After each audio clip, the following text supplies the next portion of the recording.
faithful fathers, we have to have a faithful walk with God.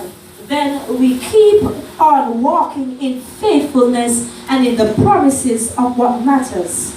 Because our children are looking for dads of consistency and faithfulness. So that's why we ought to have a faithful walk with God. Amen. The Bible gives the order.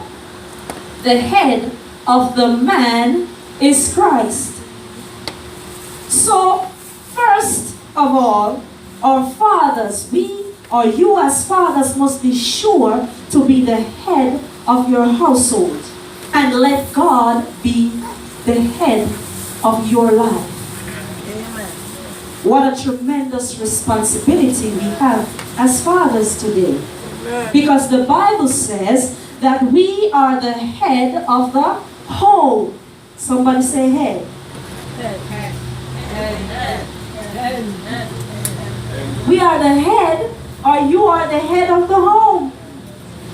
But while you are the head of the home, the wife is the glory of the home. Amen. Yes. Amen.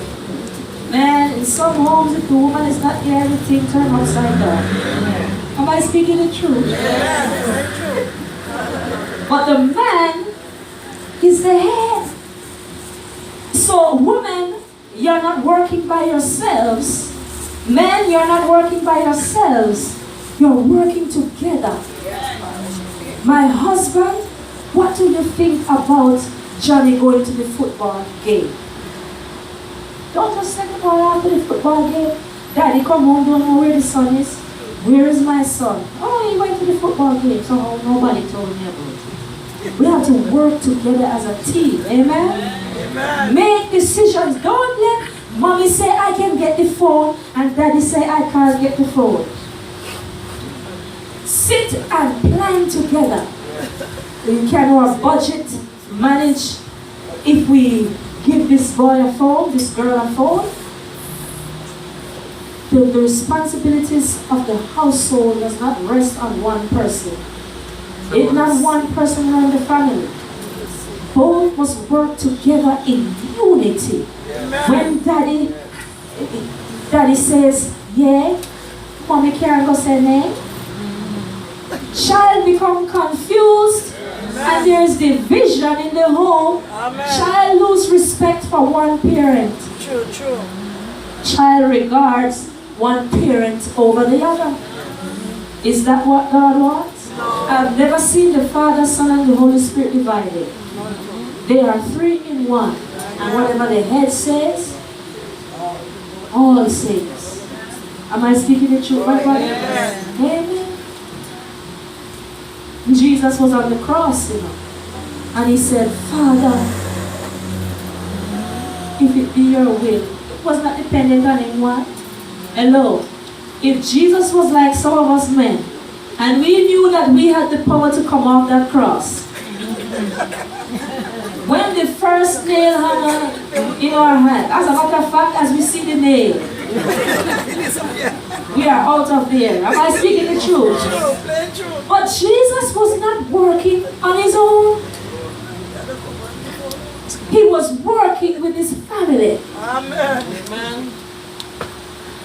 So, fathers, we have to work with our family, mothers, children. We have to ensure that our family is on one accord.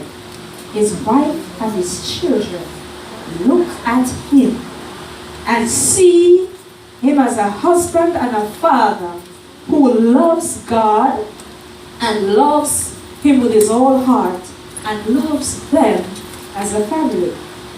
Now, a woman, as I close, a woman looked at Proverbs 31. And she says, Proverbs 31 tells about the value of a virtuous wife and mother. But she says, this is how I view my husband and the father of my children. She says, who can find a virtuous man? For his worth is far above chocolate. The heart of his wife safely trusts him, for he will not mess around with bimbos. He does her good and will not evil all the days of his life. He seeks motor oil and socket wrenches and willingly works with his hands. He rises up while it is yet night and makes tea for the household and feedeth the cats. He considers the stocks to buy it. From the profits he invests in a mutual fund. He girds himself with sincerity, with sensitivity, and learns the art of listening. He perceives that his benefits are good, and his lamp does not go out by night unless, of course, his beloved desires his presence. He extends his hands to the poor. Yes, he reaches out his hands to the needy. He is not afraid of snow for his household, for all his household is stocked with batteries and kerosene heaters, and the kitchen litter for icy spots. He makes an interest in the laundry, and he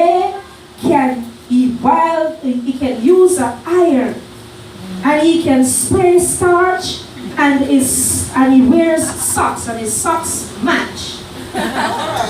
He remembers birthdays. Amen.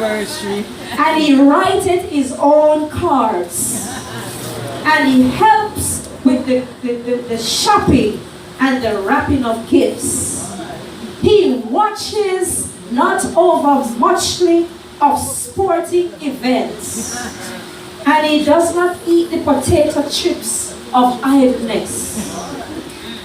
His children rise up to call him daddy, especially when his wife is down with the flu. His wife says, and she praises him, saying, I can't believe you did the dishes all by yourself. Charm is deceitful, and hunkiness is passing. But a man who fears the Lord shall be praised. Amen. Let his works praise him in the woman's group. The woman, she has high regards for her husband, and the Bible tells us that God also has high regards for husbands and fathers. Amen. We repeat the scripture, Psalm 128, the common theme this morning. God calls us in his house to be strong men. In my Father's house are many mansions. If it were not so, he would have told us. But he gives us instructions as fathers this morning. He holds us responsible for the children he has given us.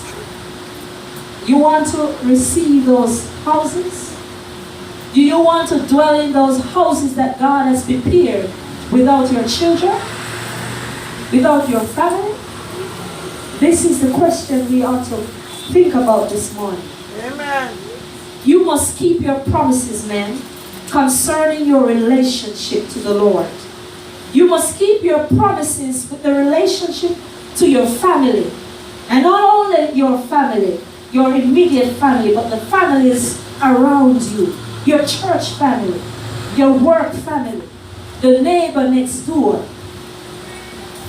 You must be mature in faith and be the spiritual head of the house as God has called you to be. Yes, you man, you must commit yourselves at building strong biblical marriages and support the mission of Christ with your time, your talent, and your prayers. As men of Christ, Devote yourselves and demonstrate the love of Christ in your community. As men of Christ, you are to live moral and virtuous life based on spiritual principles. Amen. The result, if you do so, if you do best, you will not only be rewarded with the kingdom of heaven, you will be rewarded with your own lives as men. It will be a renewal of your family. Your children will rise up to call you blessed. Amen.